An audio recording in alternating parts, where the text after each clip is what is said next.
Hey everybody, Rihanna M. Hill here with Jenny. We are so excited to have this wonderful guest who is also a podcast host herself. Jenny is a podcast launch strategist and manager that helps female entrepreneurs launch and grow their podcasts and start generating leads on autopilot. She also hosts Savvy Podcasting for Entrepreneurs, which strives to help passionate women start their podcasts and build an audience of raving fans. When she's not working on her business or recording podcast episodes, she's hanging out with her hubby and 2 golden doodle puppies. So, hello, Jenny. Welcome to breakfast. How are you today? I'm doing good. How are you? Doing well. Enjoying some rare sunshine in Washington, which is quite nice. Yeah. Y'all don't get too much sunshine there, do you? Not this time of year, that's for sure. So, let's go ahead and kick this off with a very important question. How do you like your pancakes? Okay, so I've been thinking about this. I am a pretty plain Jane person. So sometimes I just like them plain buttermilk with, regular syrup. And then sometimes I like to be a little more exciting and add some chocolate chips on top or blueberries. So that's kind of my jam. Makes sense. Kind of depends on the day, depends on the mood. Yep, exactly. Very good. Well, who are you? What makes you you? So as Rihanna mentioned, I am a podcast launch strategist / manager. So I have had this business for over 3 years. It's actually not something I started originally. I did social media management first. So that's kind of my business a little bit, but about myself, I am a puppy mom. I love to read books. I like to dance. I really love music. Some people refer to me as a human Shazam. So yeah, that's a little bit about me. I have a variety of random interests. I obviously love podcasts, but I'm just, I'm very introverted too, and I'm a type 1 Enneagram, if you guys know what that is. So very organized, type A type of person. But yeah, that's pretty much me in a nutshell. Very cool. Sounds like you'd be a great person to bring to music trivia. Yeah. I would totally school people in that. Score. Good to know. Well, why don't you go ahead and tell us a little bit about your business now? Yeah. So like I said, I am a podcast launch strategist and manager. I own the Savvy Podcast Agency where we help people with their podcast. So we do anything from editing, just editing, and all the way to full production. So editing, show notes, graphics, audiogram creation, all the different things. It's just a very niche business. I used to do social media management, then I kind of niched down to this, and it's just so much fun. And I just love helping people with their podcasts because it's just one of those things that people never really thought that you could do. Like, I didn't think you could do this. I didn't think that people would be podcast managers. I didn't think people would pay for that, but they do because it's such a big production and people don't really realize that until they are podcasters. Would you agree with that? Oh, absolutely. Definitely didn't realize all the logistics behind hosting a show. Yeah, it's a lot. Very cool. So you started out as a social media manager. Why don't you go ahead and tell us a little bit more about how this began? Yeah, so I actually worked in corporate as a social media manager at a local mall. I hated it, actually.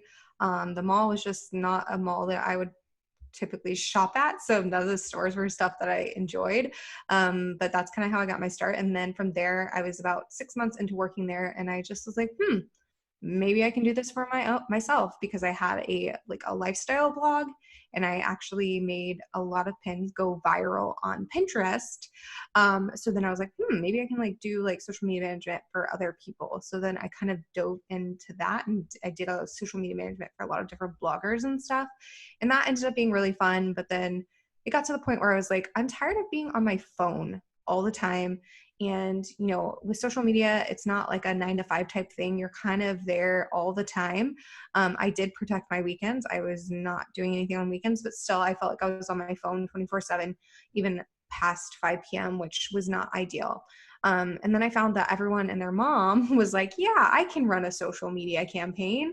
And it was just so saturated and so much competition that I was just over it, because it wasn't my passion anymore at that time. So I decided, let's do podcast management. I had my own podcast. I'd been doing it for about 2 years at that point, and I was just like, let's see what we can do. I really enjoy all the logistics behind it. I enjoyed not the editing portion, but pretty much everything else, and just making it all come together.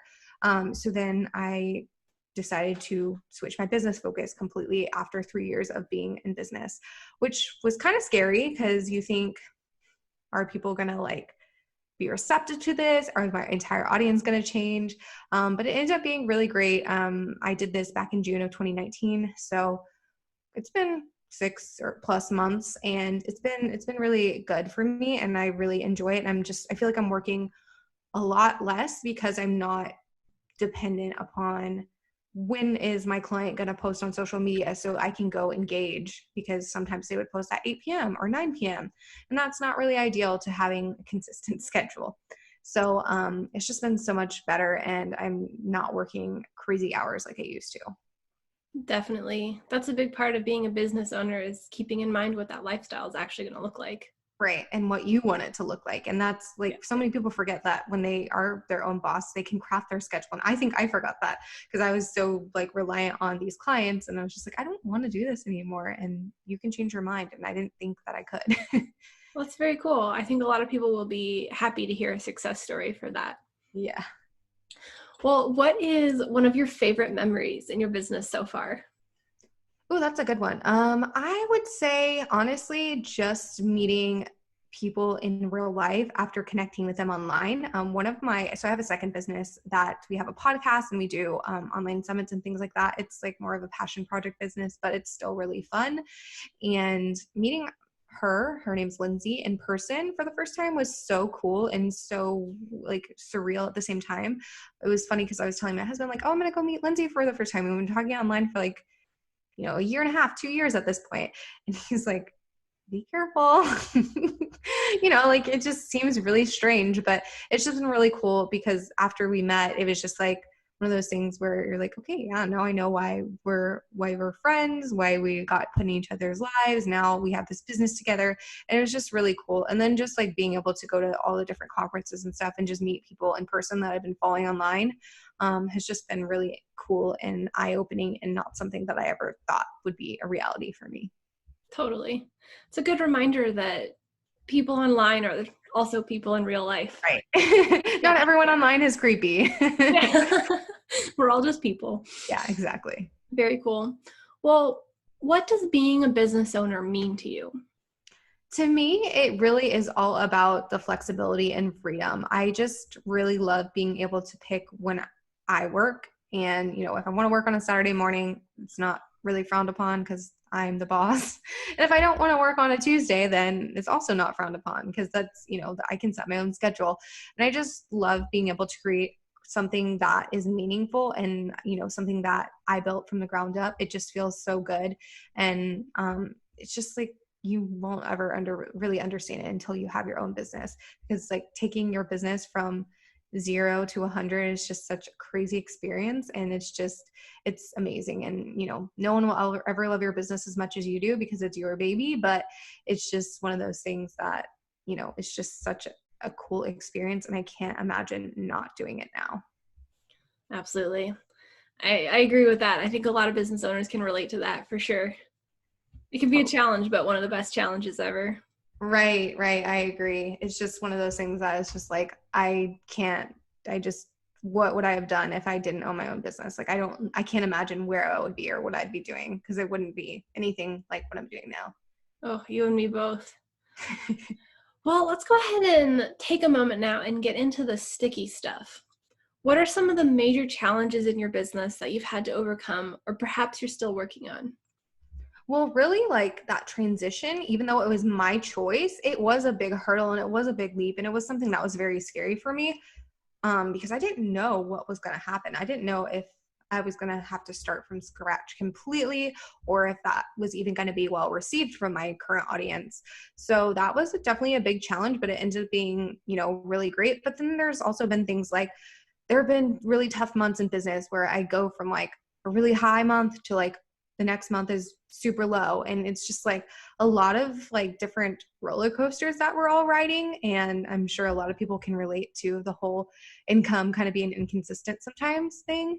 So it's just like being able to just ride that wave and kind of balance out the highs with your lows and really celebrate all the small wins, because if you're not doing that, you're going to get really discouraged and you're going to like want to give up. So making sure that you kind of, when the negative things happen, think about like the small wins that happen. Maybe you got to be interviewed on someone's podcast, or you got another really cool opportunity, or you've landed a big new client. Just like celebrating all those wins really helps, you overcome those big challenges, because there's definitely going to be quite a few. I mean, even now, I'm dealing with being pregnant and going to have a baby, and, I had to prepare for that. And that was a big undertaking. So it's just, there's so much that is going to change in your business and your life, and you just have to be able to roll with the punches.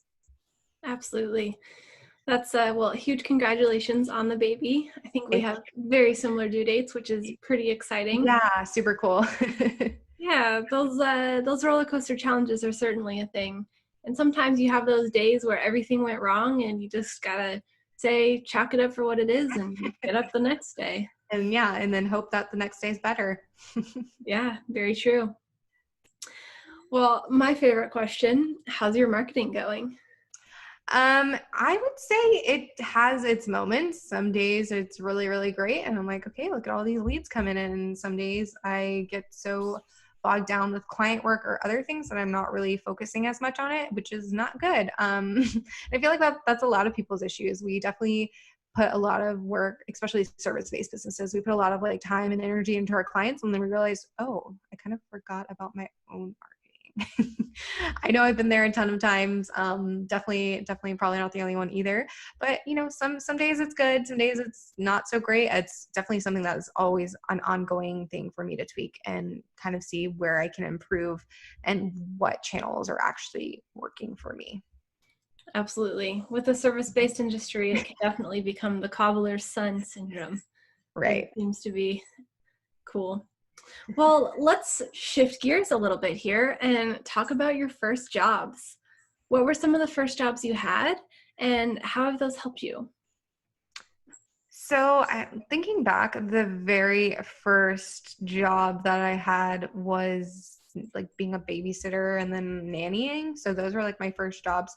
And while they're nowhere relevant to what I'm doing now, I think it really just helped me be more organized and have good time management, because obviously you can't show up to your babysitting or nanny job late, because you can't show up anywhere late, but for that it's like you're trusting someone with your kid. So I think that's really important. And then let's see what else I do. I worked in retail a lot, which was not my favorite thing ever, but I think that taught me to be more patient, just because people in retail can be horrendous, especially when you work at like a higher end place. It's like all these rich moms that are just not very kind to you sometimes. So yeah, those are a couple of my first jobs. And then right before I got like my real big girl job, I did an internship in the oil and gas industry. And that was super eye-opening, because it wasn't really my cup of tea, but it was just interesting to see how that business functioned. And it was for like oil and gas publication. So they had a ton of different magazines and stuff. And it was interesting to see how they were still utilizing print and stuff, and it's such a digital society. And they also had like online stuff too, but like the print was still super big, because the oil and gas industry is like kind of like more old school.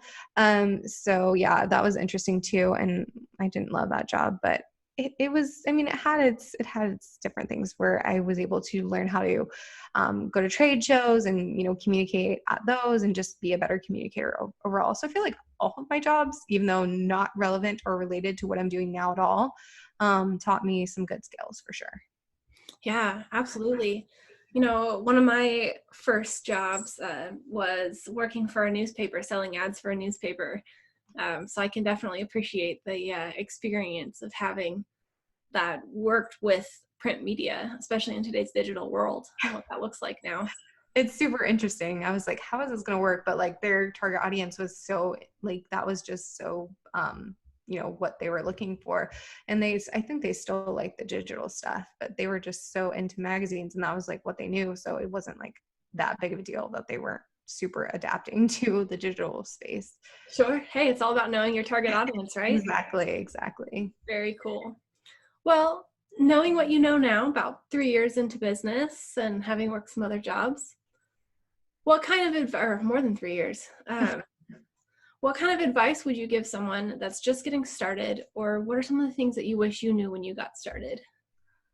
So my biggest piece of advice would be to not over research, because I'm not a person that does that, but I know so many people get hung up because Joe over here is saying one thing and then Sally over here is saying a completely different thing, and they conflict, and people get so hung up on whatever one person is saying, and then they just are like, no, I can't do this, like this is just too much. And just like, don't, like, definitely be prepared, because I'm someone who likes to be prepared, but don't let it be the bottleneck between you starting your business, because I think that can be so detrimental, and then you'll just never get started. Same for if you're like trying to do something big in business. Like for me, if I would have sat there and overanalyzed switching from social media marketing to podcast management, I would still be here being a social media manager now, you know? So it's just like, don't let those kinds of things get you hung up. And then for what things I wish I would have known when I got started, I just wish I would have known more about how to price myself for what I was worth, because I was definitely not doing that because I just wanted to get clients in the door. I think that's something a lot of people struggle with. And then also, like, I knew that I should have contracts and stuff, but there were times where people would tell me like, oh, you know, I don't want to sign a contract. So I'd be like, okay, fine, because I wanted the client because I needed money. And obviously that's not something I would ever do today, but it's just like one of those things you live and you learn and you get burned, and then someone doesn't pay you and then you didn't have a contract. So, oh, well, you know, it is what it is. But yeah, those are some things that I definitely wish I would have known, just like pricing myself and then making sure that I enforced a contract and always had one no matter what, because if you don't, you're bound to get burned at some point. Sure. Very smart. Good advice for sure. So what inspires you to be your best self? I would say really just knowing that, you know, very soon I will have a child, and really just like wanting them to see the best parts of me instead of the bad parts. Because of course we all have negative parts about ourselves. So just knowing that, you know, there are people even in my audience, even not just like, you know, my future child, that are looking to me for advice. And I want to make sure that I'm showing up to be my best self for those people, no matter what, even if I'm having a crappy day or whatever. So I think it's important to just kind of know that there are always going to be people looking up to you, whether that's like a sibling, your child, you know, even just people in your audience that have been following you for a while. It's just important to continue to help those people and be your best self for them, because, you know, they're looking up to you for a reason. Absolutely. People can be very inspirational. Yeah, for sure. There are people that I look up to too. So cool. Yeah. I have a pretty big list myself. Wonderful. Well, as we start to wrap things up here, is there anything else that you wish I would have asked, or any questions that you want to pose to the audience for them to think of? I mean, not really. I think all your questions were good. I mean, I would just say, like, for everyone who, if you're just getting started on your business journey, or, you know, you're maybe a year or so in, just don't give up, and don't be afraid to pivot like I have. It's really, you know, it's definitely scary, but it could be the best thing you ever do for yourself and your business, because I can't imagine still trying to manage Instagram and all these things now, especially with a baby on the way. That just sounds miserable and draining. So don't be afraid to make pivots and make changes in your business. That's why you're in business, right? You're not just in business to just do one thing all the time. If you don't feel aligned with it anymore, don't be afraid to change it, because obviously you want to be happy too. You didn't go into business to do something that you hate. Great advice. Great point. I like to tell people your business should support your life. You don't need your life to support your work. Exactly. It needs to be something that we're all passionate about and we enjoy. And, you know, if it starts feeling stale or something, we're allowed to make a change. So don't be afraid to do so. Absolutely. Great advice. Excellent. Well, why don't you go ahead and tell people where they can find you? Yeah. So you guys can find me at savvypodcastagency.com. I have a freebie there as well. It's the podcast launch roadmap. So it'll basically tell you the 5 steps you need to launch your podcast if that's something you want to do. And then I also have my podcast, which is called Savvy Podcasting for Entrepreneurs, which is super meta because it's literally a podcast about podcasting. So I don't know how much more meta you can get. But yeah, so if you're looking to start a podcast, I am your girl. But yeah, and then you can also go check me out on Instagram, which is where I hang out the most. And it's at Savvy Podcast Agency. So yeah. Very cool. Wonderful. Well, thank you so much for being here. This has been a continuation of the breakfast series with the wonderful Jenny, and really appreciate your time. Everybody have a wonderful rest of your day. Yeah. Thank you so much for having me.